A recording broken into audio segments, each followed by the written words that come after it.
കേരള ഹിന്ദു സാംബവർ സമാജം 12ാം സംസ്ഥാന സമ്മേളനം മെയ് 10 മുതൽ 12 വരെ ചങ്ങനാശ്ശേരിയിൽ. ജാതി സെൻസസ് നടപ്പിലാക്കുക എന്നതാണ് സമ്മേളനം ഉന്നയിക്കുന്ന പ്രധാന ആവശ്യമെന്ന് സംഘാടകർ വാർത്താ സമ്മേളനത്തിൽ അറിയിച്ചു.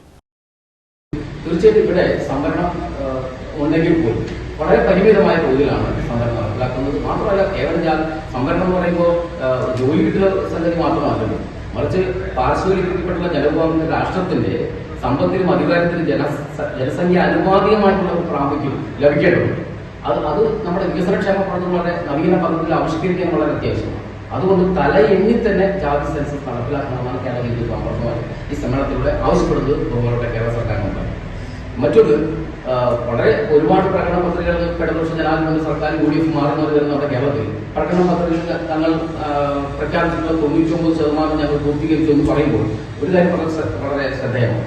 ഇപ്പോഴും സർക്കാരിന്റെ പൊതുഖജനാവിൽ നിന്നും കോടിക്കണക്കിന് രൂപ ചെലവാക്കപ്പെടുന്ന ശമ്പള ഇനത്തിൽ ചെലവാക്കുന്ന അധ്യാപക അനധ്യാപക എയ്ഡഡ് മേഖലയിൽ നിയമനങ്ങൾക്ക് ഇപ്പോഴും സംവരണം ഏർപ്പെടുത്തില്ലെന്നുള്ളത് ദുഃഖകരമായ സത്യമാണ്. അതെന്തുകൊണ്ടാണ് ഇവിടുത്തെ പുരോഗമന സർക്കാരുകൾ ശ്രദ്ധിക്കുന്നില്ല എന്നതൊരു ആക്ഷേപമാണ്. മെയ് 10 വെള്ളിയാഴ്ച വൈകുന്നേരം മുനിസിപ്പൽ ടൗൺ ഹാളിൽ ശ്രീമദ് ഖാവാരിക്കുളം കണ്ടൻ കുമാരൻ നഗറിൽ സംഘടനാ സംസ്ഥാന കമ്മിറ്റി ചേരുന്നതോടെ സമ്മേളന നടപടികൾ ആരംഭിക്കും. 11 രാവിലെ 10:30 ഉദ്ഘാടന സമ്മേളനം. PC വിഷ്ണുനാഥ് MLA ഉദ്ഘാടന കർമ്മം നിർവഹിക്കും. മെയ് 12 ഞായറാഴ്ച രാവിലെ 10 ചേരുന്ന വനിതാ യുവജന സമ്മേളനം മന്ത്രി J. ചിഞ്ചുറാണി ഉദ്ഘാടനം ചെയ്യും.